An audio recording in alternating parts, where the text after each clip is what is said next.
এই জায়গাটায়। এবার যারা যারা এখানে আসেন ডালের মাথায়, তাদের উদ্দেশ্যে আমার একটাই অনুরোধ, আপনারা একটু গাছটাকে দেখবেন এবং যত্ন নেবেন।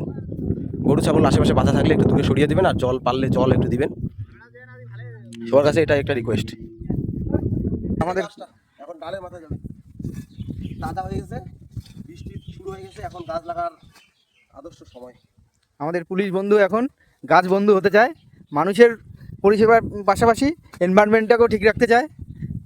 পরিবেশের যে হারে ক্ষতি সাধন হচ্ছে সেটিকে কিছুটা হলেও এই যে নতুন শিকড় যাতে এটা প্লাস্টিকের খাবার যায়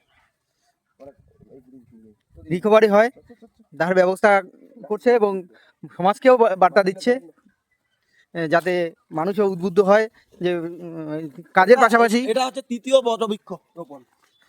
কাজের পাশাপাশি তারা যেন পরিবেশ সচেতনতা কিছু না কও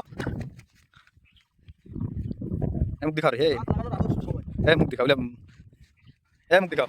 এরপরে চলবে গাছ গাড়া নিয়ে চুলচেরা বিশ্লেষণ, কোন জায়গায় লাগানো যায়, ওই উপরে না নিচে, এ নিয়ে আমাদের বিস্তর বিশেষজ্ঞদের মধ্যে আলোচনা চলছে। এই আশা নিয়ে আজকে আমরা এই গাছটা রোপণ করছি।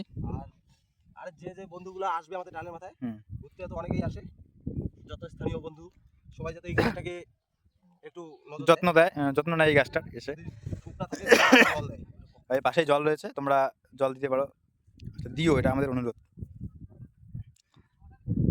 আর এখানকার পার্শ্ববর্তী যারা রয়েছে এবং তারা যদি আমাদের ভিডিওটা দেখো, তো তাদের কাছে আমাদের বিশেষ অনুরোধ যে তোমরা সবাই গাছটা যত্ন নিও। এটা জল ঢাকা নদী, এই হিরক জল নিয়ে আসছে, মানে সব উপস্থিত এখানেই হচ্ছে, মানে উপস্থিত বুদ্ধির মাধ্যমে। বাড়ি থেকে শুধুমাত্র আমরা এই গাছটা আর ওই বাসটা নিয়ে এসেছি। এখানে একজনের বাড়ি থেকে কোদাল ধার করছি।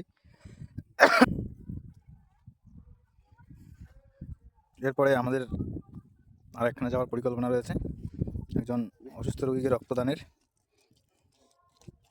আজকে ছুটির দিন সবার, এই জন্য সবাই আজকে বাড়িতে কাজকর্ম শেষ করে এই পরিবেশকে এবং সমাজকে বাঁচানোর জন্য লেগে পড়েছি।